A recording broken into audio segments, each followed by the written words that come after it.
Naoya Inoue didn't shock America because he was loud.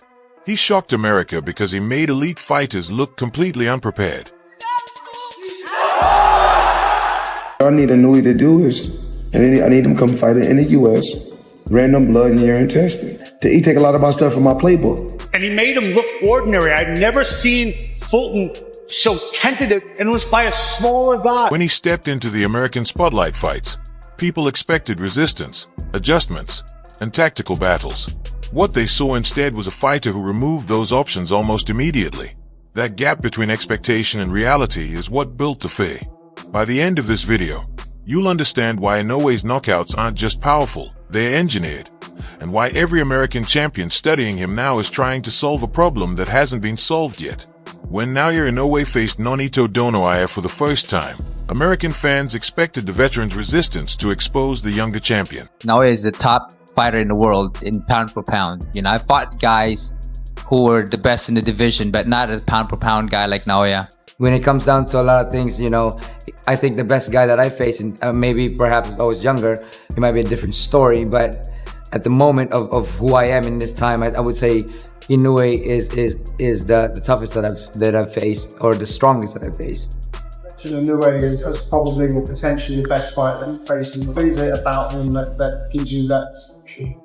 I think it was like facing the younger me.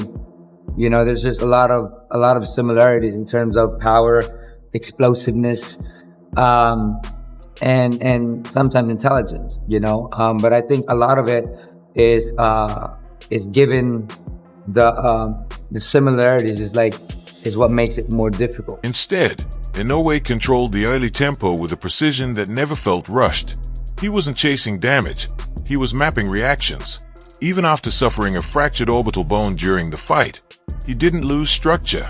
He adjusted distance, simplified his combinations, trolled under adversity. That was the first sign he was different. That's a bad guy he beat too. Broke him down. Ooh. 118? Yeah, him. Who the hell fights in that division? Bantamweights. Yeah, but who? Some bad yeah, some killers. The rematch changed everything in a way. He didn't approach it emotionally. He approached it clinically. From the opening bell, he stepped into range with authority and dismantled Nonito Donaire in 2 rounds. The American audience didn't react with outrage. They reacted with silence, because the performance didn't look competitive.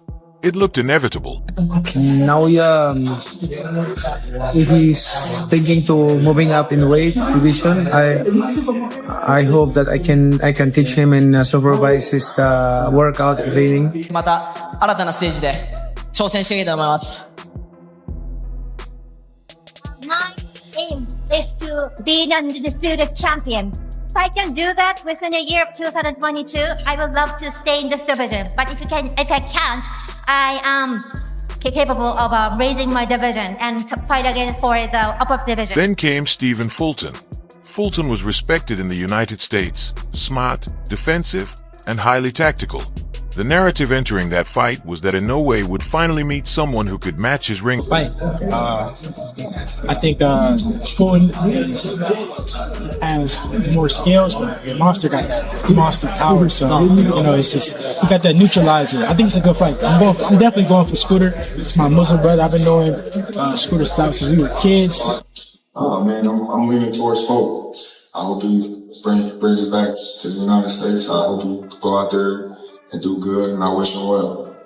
How have you got it in that fight? Do you think he could finish him, or do you think it would be like a competitive decision and he gets on the scorecards? Well, I don't know. I think it's going to be a tough fight for both fellas, and the better man is going to win that day. I just think Fulton is the bigger, stronger guy that not only bigger and stronger, but he has skills too. You know, it's one thing a lot of people say, oh, well, this guy is big, this guy is strong. But skills pay the bills, and Floyd proved that. Instead, Inoue dismantled him round by round. The jab controlled space, his foot placement forced angles, and the bodywork slowed movement. By the time the finish came, Stephen Fulton wasn't making mistakes. He was reacting to pressure he couldn't solve. That knockout was an explosive chaos. It was a gradual collapse. I know I've been asked this a million times, but what made Inoue so difficult to figure out that night? It wasn't what made him difficult. It's that my body wouldn't allow me to do the things like weight come cut? back. Yeah, it wouldn't allow me to do the things. rehydrate and everything. It wouldn't allow me to do things that I wanted to do. But, you know, we'll see him when we get another belt and probably at a different weight class. Okay. I said I picked Inoue to win, but I thought it would be a much more closely contested fight than it was. And listen, I'm not dissing Fulton. He was just blown away by a person whom I now consider. I was wavering a little bit, you know, but I now consider after having watched that in its entirety, looking at a generational talent. Yeah. And Fulton is still a good fighter. I don't want people to start shredding him and throwing him under the bus. No, he's still a good champion. Well, ex-champion now. He's still a very good fighter who can come again. It's just that yesterday, man, he was in the presence of greatness, in my view. I'm proud of the fact that I put Inoue on my pound-for-pound list, I don't know, 3 years ago. Whatever it was. I don't even know how long. That's true. And no one... You've been on him before I even knew.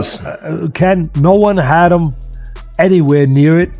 They basically barely knew who he was, as you just touched on. And obviously he dominated Fulton, or at least put it this way. He established control right from the start. He made Fulton's a defensive fighter, a good counterpuncher. He made him concentrate more on defense and surviving than Fulton really wanted to early. He set he set the course of the fight. And that same pattern appeared against Marlon Tapales for undisputed status. The early rounds were patient. Inoue didn't force exchanges. He measured, touched the body, and tested the guard. Then the tempo shifted. When Tapales slowed even slightly, Inoue accelerated with combinations that felt timed to the second. The finish didn't feel surprising. It felt like the final step of a plan that had already unfolded. This is where the fear starts to make sense. Inoue doesn't overwhelm fighters. He erases options. By the middle of most of his fights, opponents are no longer executing game plans. They're surviving exchanges. And once that shift happens, the fight is already decided. But here's where the story deepens. Dominance at lighter weights is often dismissed by American audiences. Power is expected to fade as you move up. Speed is expected to normalize. Yet Inoue carried both. And that is what forced American analysts to reconsider him not as a niche champion, but as a pound-for-pound presence. He got the whole package, I believe so. If you want to see a fighter that got the whole package, he's one of them. Definitely, for sure. I don't really see myself really, like, fighting him. Like, that would be a reach. Have a favourite fighter now that's active? Ishan, like Naoya Inoue, amazing fight. Yeah. He's a good fighter. And I hope that he will accomplish in different weight division also. I definitely got that one wrong. And Inoue, we know he's a quality fighter, but I have to give him props. You know, great performance, and you know, definitely sits in that top 5 pound for pound. To understand why Inoue unsettled American boxing, you have to understand how he builds finishes. Most knockout artists rely on aggression. Inoue relies on sequence. Watch closely and you'll see it. The early rounds are data collection. He studies reactions to the jab, notes how opponents retreat, and measures which side they pivot toward under pressure. By the 4th or 5th round, he isn't guessing anymore, he's executing. When Ramon Cardenas dropped him early in one of his recent fights, critics briefly sensed vulnerability. It looked like momentum might swing. Instead, Inoue reset instantly. He reduced unnecessary exchanges, re-established distance, and began targeting the body more aggressively. The finish in the 8th round wasn't emotional revenge. It was systematic correction. That's the difference between dangerous and disciplined. That Inoue's bodywork is often overlooked because the knockouts get replayed. But the body shots are the real architecture. They lower hands, stiffen movement, and slow reactions just enough for the final combination to land clean. American fighters watching him now aren't just studying power, they're studying patience. And that's where this story finds its tension.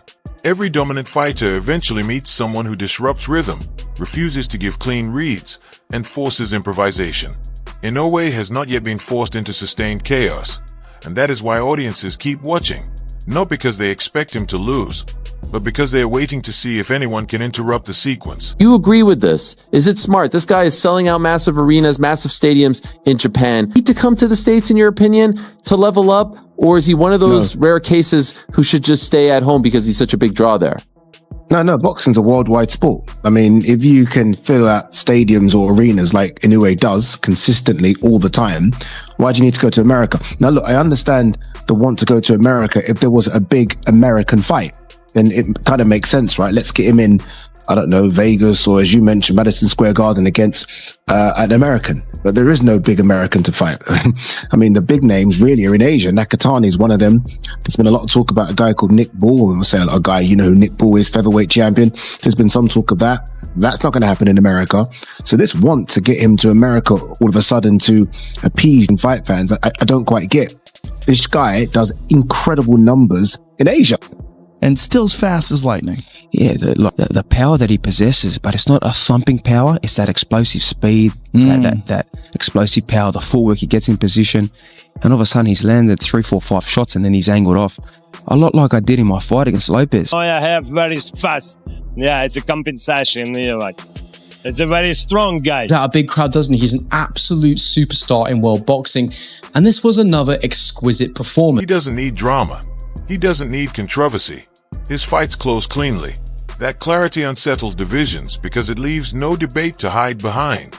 So when people say Naoya Inoue horrified America, they don't mean he embarrassed fighters publicly. They mean he removed excuses. And in boxing, that might be the most intimidating thing of all.